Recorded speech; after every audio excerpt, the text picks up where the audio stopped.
세상의 사람들은 끊임없이 하나님의 사람인 우리들에게 내가 믿는 하나님의 존재를 증명해 보이라고 말하죠. 이 물음에 여러분은 어떻게 대답을 하시나요? 어떤 목사님은 이렇게 대답했다라고 하시더라고요. 하나님이 계시다는 것을 증명하는 대신 하나님이 계시지 않는다는 것을, 하나님이 계시지 않다는 것을 증명하면 내가 하나님을 믿지 않겠다. 여러분, 왜 이렇게 말했을까요? 하나님이 계시지 않는다는 것을 증명하는 게 훨씬 더 어렵기 때문이죠. 그러나 하나님의 사람인 우리는 소극적으로 변론하기보다는 적극적으로 살아계신 하나님을 나타내 보여줄 수 있어야 됩니다. 그러면 우리는 어떻게 이 보이지 않는 영이신 하나님을 사람들에게 나타내 보여줄 수 있을까요? 우리가 여러 시간 이 말씀을 함께 나누는데요. 첫째는 변화된 주님을 닮은 내 삶의 모습으로 세상의 사람들에게 내 안에 계신 주님을 나타내 볼 수 있습니다. 자, 우리가 예수를 믿고 영접하는 순간 우리는 주님이 내 안에, 내가 주님 안에 거하는 신비적인 연합이 이루어졌습니다. 이 신비적인 연합이 이루어진 자들만이 주님과 친밀한 사귐 가운데 살 수 있습니다. 사람도 그렇듯이 누군가와 오랫동안 사귀게 되고 많은 시간을 함께 보내게 되면 그 사람을 닮아가는 것처럼 우리가 오랜 시간 주님 앞에 무릎 꿇어 기도하고 주님과 친밀한 사귐을 갖게 되면 우리 자신도 모르게 주님을 닮아가게 되는 것입니다. 그러면 우리는 주님을 닮은 변화된 내 삶의 모습을 통해서 세상의 사람들에게 내 안에 계신 주님을 나타내 볼 수가 있습니다. 두 번째로는요, 하나님께서 행하신 일을 인하여 하나님을 보여줄 수가 있죠. 그래서 주님은 아버지를 보여달라고 하는 이 빌립의 요청에 내가 진실로 진실로 너에게 이르노니 나를 믿는 자는 내가 하는 일을 그도 할 것이요라고 말씀하셨습니다.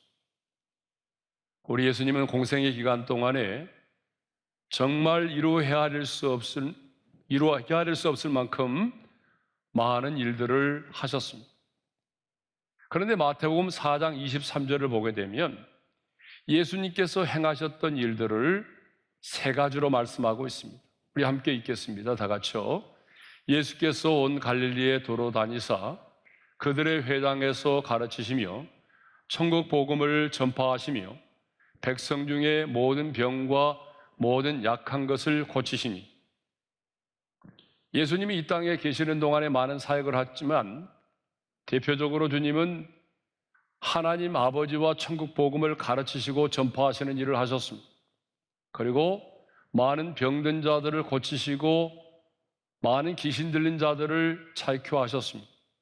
치유와 회복의 사역을 하셨죠. 그런데 예수님은요, 나를 믿는 자는 내가 하는 일을 그도 할 뿐만 아니라 예수님 자신이 하신 일보다 더 큰 일도 하리라고 말씀하십니다. 자, 오늘 본문 다시 한번 읽어볼까요? 다 같이요. 나를 믿는 자는 내가 하는 일을 그도 할 것이요 또한 그보다 큰 일도 하리니. 여러분, 이 말이 무슨 말입니까? 어떻게 우리가 예수님보다 더 큰 일을 행할 수 있단 말입니까? 여러분, 예수님은 창조주 하나님이시잖아요. 우리는 피조물이고, 또 예수님은 이 땅에 계시는 동안에 썩어져 냄새나는 죽은 나사로를 살리셨잖아요. 보리떡 5개, 물고기 2마리로 5,000명을 먹이셨잖아요. 풍랑도 잔잔케 하셨잖아요. 군대에 귀신 들린 자도 자유케 하셨잖아요. 그런데 우리는 피조물이에요. 저와 여러분은 지금 이 많은 사람들이 고통을 당하고 있는 것처럼 눈에 보이지 않는 바이러스 하나를 이기지 못하여 넘어질 만큼 연약한 존재들입니다. 그것만이 아니죠. 우리 안에는 여전히 타락한 죄성이 남아 있어요. 그래서 그 죄성 때문에 우리가 얼마나 힘들어합니까? 이렇게 연약하고 타락한 죄성을 가진 우리가 어떻게 예수님보다 더 큰 일을 행할 수 있단 말이에요.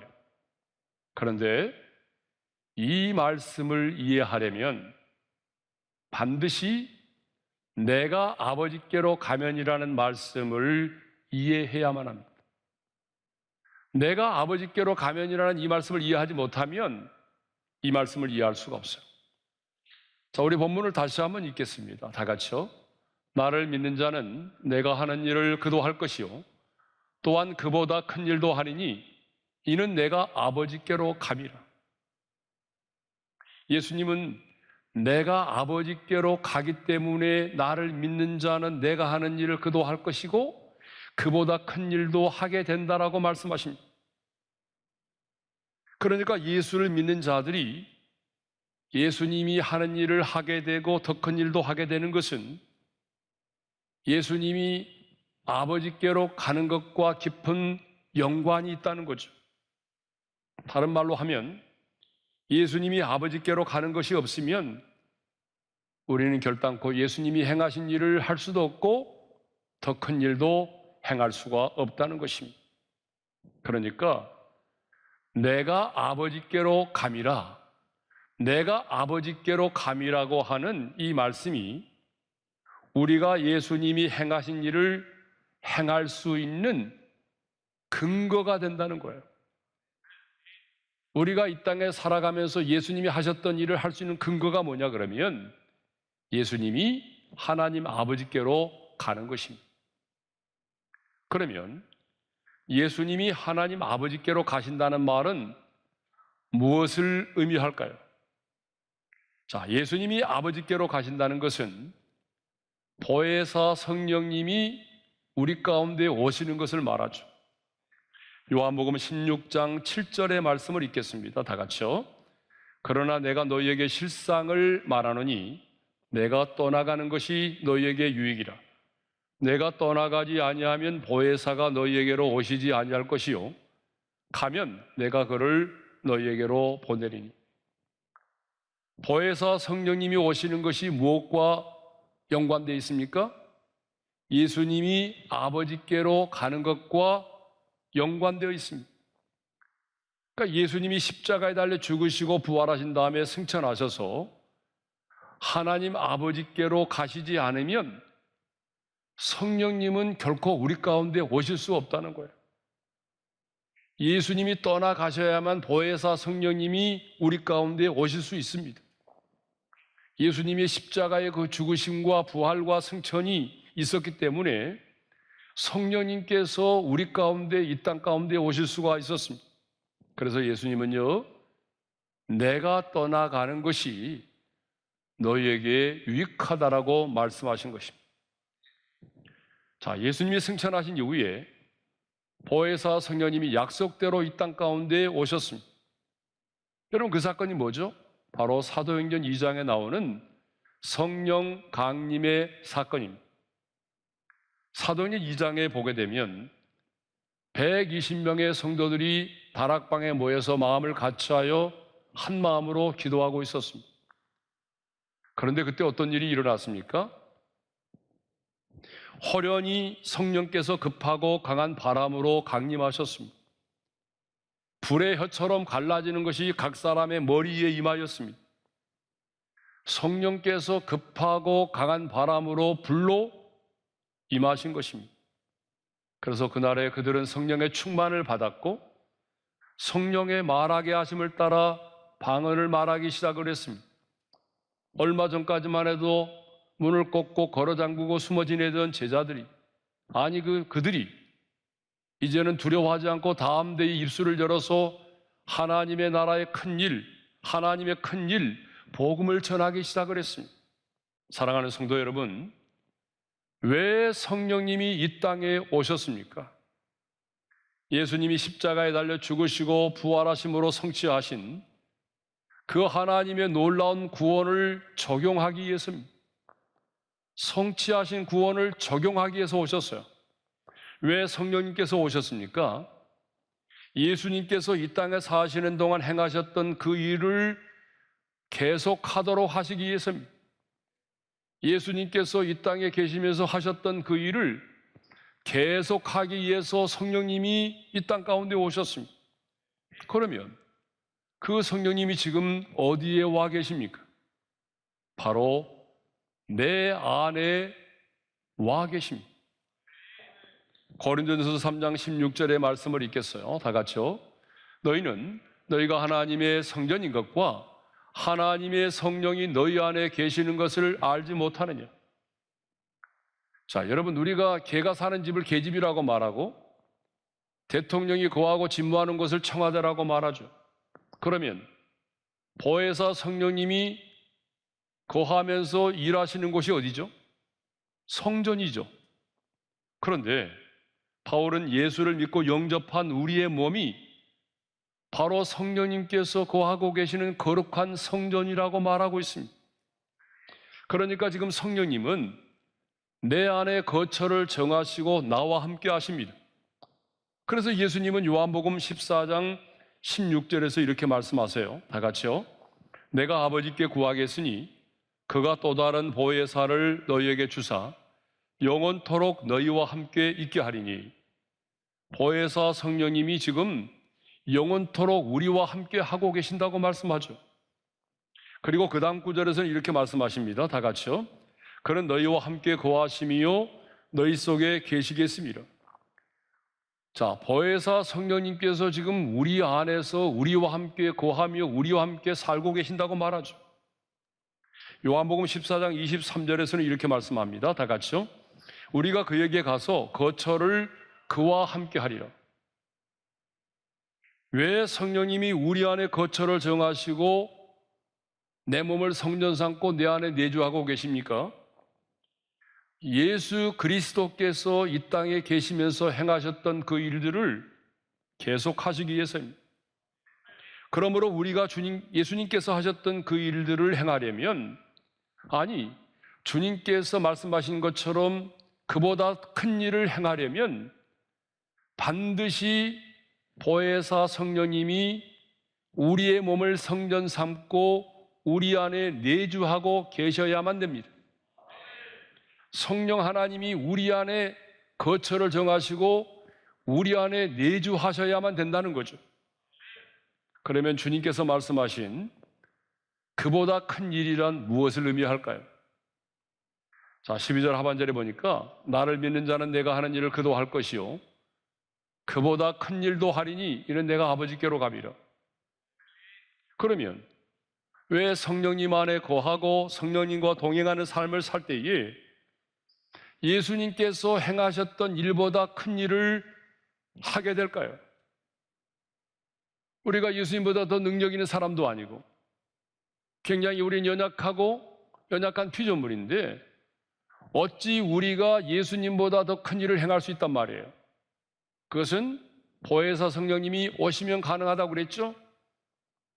그러면 이제 보혜사 성령님이 우리 가운데 오셔서 우리가 이제 주님보다 큰 일을 하게 된다고 했는데, 그러면 주님이 하신 일보다 더 큰 일의 의미가 뭐예요? 첫째로 공간의 한계를 뛰어넘어서 복음을 전할 수 있는 거죠. 자, 예수님이 이 땅에 계시는 동안에는요, 육체를 입고 계셨기 때문에 언제나 공간의 제한을 받으셨어요. 그렇죠? 그래서 예수님께서 주로 활동하셨던 그 지방을 보니까 갈릴리와 유다와 예루살렘, 그리고 일부 사마리아 땅이었어요. 예수님은 저 갈릴리 지방에서 사역을 하시면서 동시에 저 아프리카의 어떤 지역에서 복음을 전하시지 않았어요. 그렇죠? 예수님은 육체를 입고 계셨기 때문에 공간이라는 한계 가운데 사셨어요.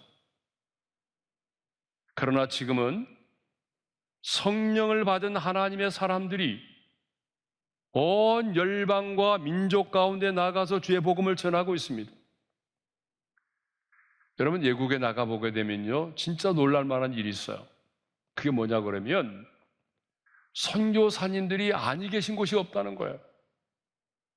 여러분, 문자가 없는 저 아프리카의 오지 마을, 전기도 들어오지 않는 그런 아프리카의 오지 마을에도 가보게 되면 분명히 선교사님이 계십니다.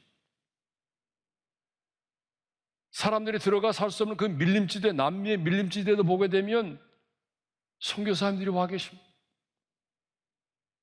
오늘 또 땅끝까지 이르러 내 증인이 되라고 하는 주님의 지상명령을 감당하기 위해서 여러분, 온 열방과 민족 땅끝까지 이르러 주의 복음을 전하고 있는 선교사님들이 계십니다. 오늘 또 그분들은 그 땅끝에서, 남들이 들어가지 않는 그곳에서 성령의 능력을 힘입어서 영광스러운 복음을 전하고 있습니다. 그러니까 여러분, 공간의 한계를 뛰어넘어서 복음을 전할 수 있는 거죠. 그것이 바로 뭐예요? 예수님께서 하신 일보다 더 큰 일을 하게 된다는 첫 번째 의미예요.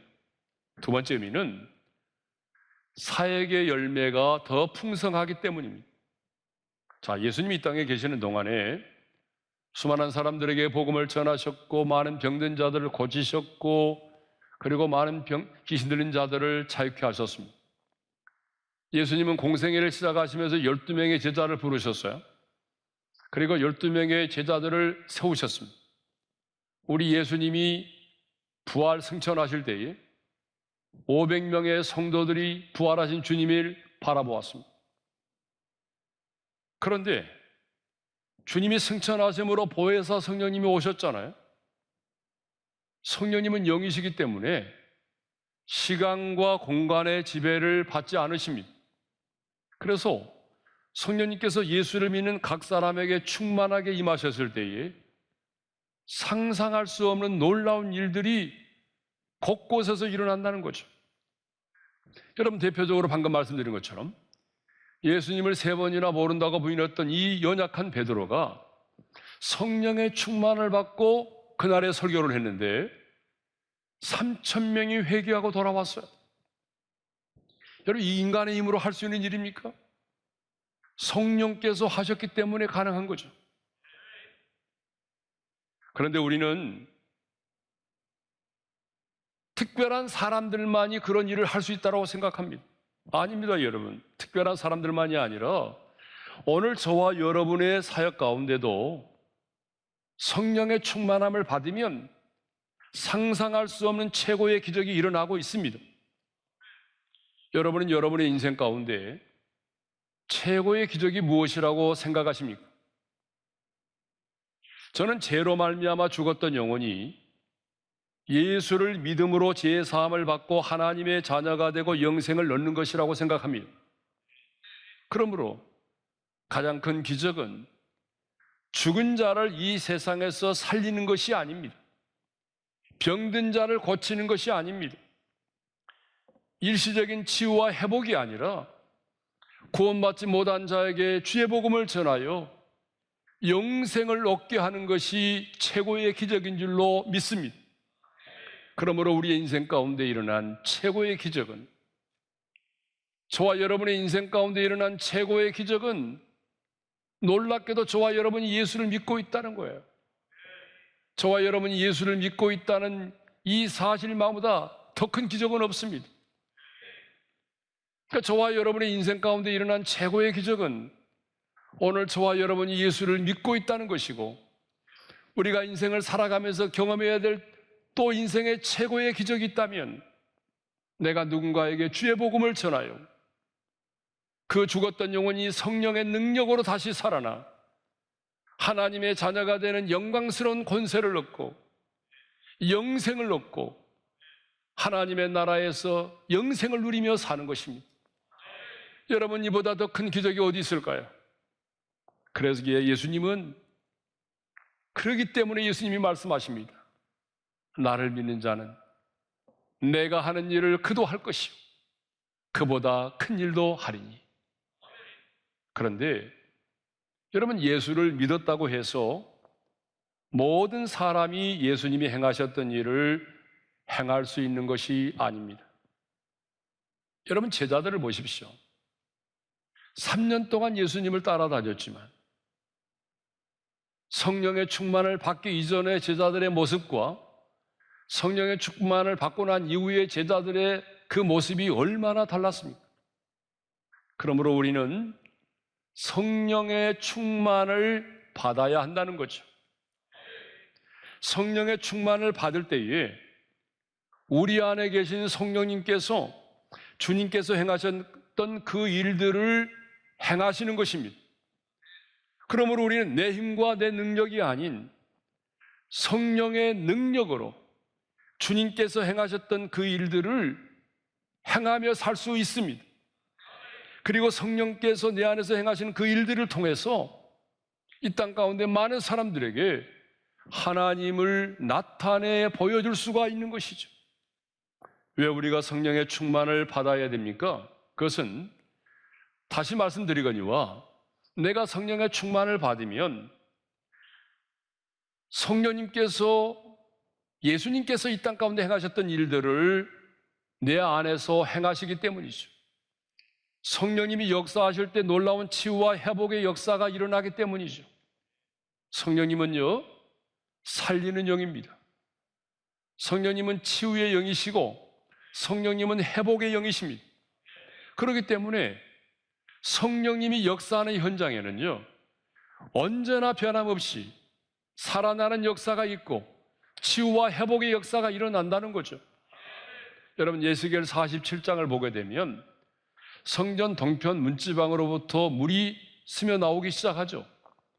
점점점 물이 불어나서 나중에는 헤엄쳐서 건너지 못할 강이 되었는데, 놀라운 것은 이 물이 흘러가는 각처의 모든 것이 살아났다는 거예요. 바로 이 물은 생명의 물인데, 이 생명의 물은 곧 성령님을 가리키는 거예요. 이 물이 성전 동편 문지방에서부터 흘러나와 제단을 거쳐서 남쪽 유다 광야로 흘러갔습니다. 풀 한 폭이 나지 않는 메마른 유다 광야에 이 물이 흘러가자 여러분, 그 두 개는 꽃이 피고 나무들이 자라고 열매가 맺어졌어요. 이 물이 죽음의 바다인 사해 바다로 들어갔을 때는요, 죽음의 바다가 살아났어요. 저는 사해 바다 가봤거든요. 근데 여러분, 사해 바다는 생명이 존재하지 않아요.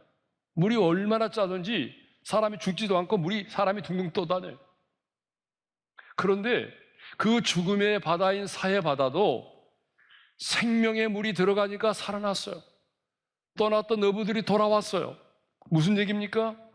우리가 말할 때 저 사람은 안 돼. 저 사람이 예수 믿으면 내 손에 장을 찢을 거야. 저 사람은 너무 강팍해서 안 돼. 여러분, 이런 사람도요, 생명의 물 성령님이 역사하기 시작하면 여러분, 그 아무리 강팍한 사람도 예수 믿고 돌아올 수밖에 없다는 거예요. 성령님은 생명영이고 치유와 회복의 영입니다. 또 천지 만물을 창조하실 때도 보게 되면요, 땅은 혼돈하고 공허하고 그리고 흑암이 깊음 위에 있었다고 그랬죠. 그런데 그곳에 하나님의 신 성령님이 수면에 운행하고 계셨다라고 성경은 기록하고 있어요. 그런데 하나님이 말씀하십니다. 빛이 있으라. 하나님의 말씀이 선포되기 시작했어요. 하나님의 말씀이 선포되고 성령님이 운행하시기 시작했을 때 어떤 일이 벌어졌어요? 혼돈과 공허가 사라졌어요. 무질서가 사라졌어요. 어둠이 사라졌어요.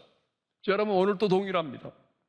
성령님이 역사하시면 오늘 우리 안에 혼돈과 공허가 사라집니다. 여러분의 심령이 공허하세요? 여러분, 성령님이 기름 부으시고 역사하시면 여러분 안에 있는 그 혼돈과 공허가 사라지는 거예요. 무질서가 사라지는 것이고 어둠이 사라지는 것입니다. 성령님 지금도 우리 가운데 이렇게 놀라운 역사를 일으키고 계십니다. 정말 여러분 안에 성령님이 계십니까? 아멘을 안 하시잖아요. 다시 한번 묻겠습니다. 정말 여러분 안에 성령님이 계십니까? 그렇다면 그 성령님을 늘 인정하고 환영하십시오. 성령님은요, 파워가 아니잖아요. 에너지가 아니에요. 성령님은 인격을 가지신 삼위 하나님이십니다. 그러므로 우리는 그분을 인격적으로 모셔야 돼요. 성령님 사랑합니다. 성령님 인정합니다. 성령님 환영합니다. 성령님 내 안에서 역사해 주십시오. 성령의 능력을 힘입으시기를 바랍니다. 성령의 충만을 받으시기를 바랍니다. 그러면 성령께서 우리 안에서 주께서 이 땅 가운데 행하셨던 그 놀라운 일들을 행하실 것입니다. 아니, 그보다 더 큰 일도 하게 될 것입니다. 여러분이 하는 것이 아닙니다. 여러분 안에 계신 성령께서 여러분을 도구로 사용하셔서 그 일을 행하시는 것입니다.